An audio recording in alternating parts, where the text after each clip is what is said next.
आदतें। एक बार राजा भोज अपने प्रिय मंत्री के साथ कहीं सफ़र कर रहे थे। इस सफ़र के दौरान वे एक जंगल से गुजरे जिसके पास कई सारे खेत थे और एक खेत के पास एक किसान जमीन पर ही बिना कुछ बिछाए बड़े आराम से सो रहा था।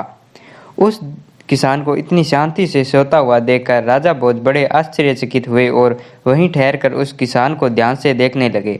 राजा को इस तरह शांत देख मंत्री ने राजा से पूछा, महाराज क्या हुआ? राजा ने मंत्री से कहा, मुझे एक बात समझ में नहीं आई, ना कोई गद्दा ना कोई बिस्तर, फिर भी वह किसान इतने आराम से कैसे इस उबड़ खाबड़ जमीन पर सो सकता है। मंत्री थोड़ा सा मुस्कुराया और बोला, जेड महाराज, यह कमाल है परिस्थितियों और आदतों का। मनुष्य से ज़्यादा कोई कोमल नहीं है और नहीं मनुष्य से ज़्यादा कोई कठोर है। परिस्थितियों के हिसाब से मनुष्य अपनी आदतें बदल लेता है।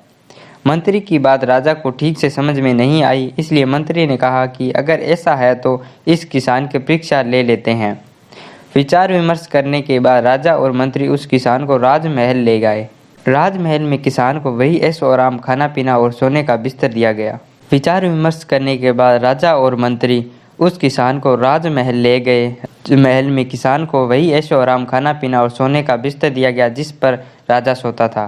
थोड़े ही दिनों में किसान की आदतें पूरी तरह बदल गई और वह उस राजशाही ठाट बाट का आदी हो गया। आखिरकार उसके परीक्षा का दिन भी आ गया। मंत्री ने उसके बिस्तर में सूखे पत्ते और तिनके चुपके से डाल दिए।